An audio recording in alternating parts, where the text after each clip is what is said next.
नमस्कार। मैं अभी चेनारी प्रखंड के सिंहपुरा गांव के बगल से गुजर रहे दुर्गावती जलाशय परियोजना के दाहिने आउटलेट के पास खड़ा हूं।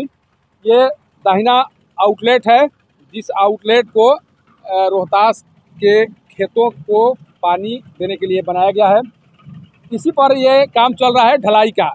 ढलाई के कार्य के दौरान किस तरह से सामग्री का उपयोग किया जा रहा है, उसका नज़ारा मैं आपको दिखाने की कोशिश कर रहा हूँ। देखिए, यही वो ईंट है जिसका उपयोग इस ढलाई के कार्य में किया जा रहा है। आप अगर इस ईंट को देखेंगे ध्यान से और जब ये पता करेंगे तो आपको अंदाज़ा लग जाएगा कि इसमें किस क्वालिटी के ईंट को लगाया जा रहा है। इसी तरह से जो सीमेंट और जो बालू का मात्रा है, वो भी उस मात्रा को जब सुनेंगे और समझेंगे तो चौंक जाएंगे। देखिए, ये इसी बालू का उपयोग इस नहर के ढलाई में किया जा रहा है। सोचिए कि किस तरह से नहर के ढलाई के कार्य की गुणवत्ता को बना कर रखा गया है और इसी गुणवत्ता के आधार पर जो रोहतास के किसान हैं उनके खेतों तक पानी पहुंचाया जाना है। देखिए, सारे मजदूर कार्य कर रहे हैं और इन मजदूरों के द्वारा ये भी बताने में असमर्थता जाहिर की जा रही है कि इसमें किस मात्रा में सीमेंट और किस मात्रा में जो बालू है उसे मिलाया जा रहा है। कारण कि जो संवेदक हैं उनके द्वारा बताया गया है, उन्हें डराया धमकाया गया है कि किसी भी व्यक्ति को ये बताना नहीं है कि किस मात्रा में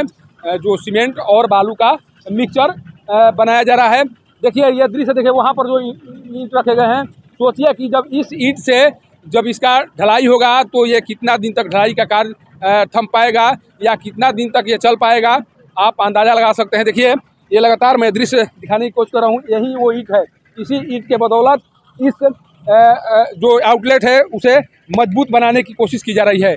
ये कोशिश इसलिए की जा रही है कि जिस संवेदक को काम दिया गया होगा, उस संवेदक के साथ किस तरह से सहानुभूति बरती जा रही है विभाग के द्वारा, आप इस नज़ारे को देखकर समझ सकते हैं। यहाँ पर कोई संवेदक नहीं है, केवल और केवल मजदूर यहाँ कार्य कर रहे हैं। लेकिन जिन सामग्रियों का उपयोग इस कार्य में किया जा रहा है, उसे देखकर आप समझ सकते हैं कि किस तरह के सामग्री का उपयोग हो रहा है। आप जब इन सामग्री को देखेंगे तब आपको अंदाज़ा लगेगा कि जो ढलाई का काम चल रहा है वो कितना दिन तक टिका रहेगा या इससे किसानों को कितना लाभ होगा। जब संवेदक को इतना भी पता नहीं है कि जो हम काम करा रहे हैं, या फिर यहाँ अधिकारी जो आते होंगे उन्हें भी इतना ज़रूर पता होगा कि जो ये सामग्री लगाई जा रही है या जो ये ईंट दिखाई पड़ रहे हैं वो कितने दिन तक टिकाऊ रह पाएंगे, या फिर यही माना जाएगा कि जो अधिकारी हैं वो इनके द्वारा इस स्थल का निरीक्षण नहीं किया जा रहा है जहाँ पर काम चल रहा है। अगर स्थल निरीक्षण किया गया होता तो शायद अधिकारी ये इतना तो ज़रूर जानते कि इस ईंट का प्रयोग करना है या नहीं करना है। उनके द्वारा जो बनाया गया है, जो एस्टीमेट बनाया गया है, उस एस्टीमेट में बाकायदा ये प्रावधान किया गया है कि किस तरह के ईंट का प्रयोग करना है, किस मात्रा में बालू का प्रयोग करना है और किस मात्रा में सीमेंट का प्रयोग करना है।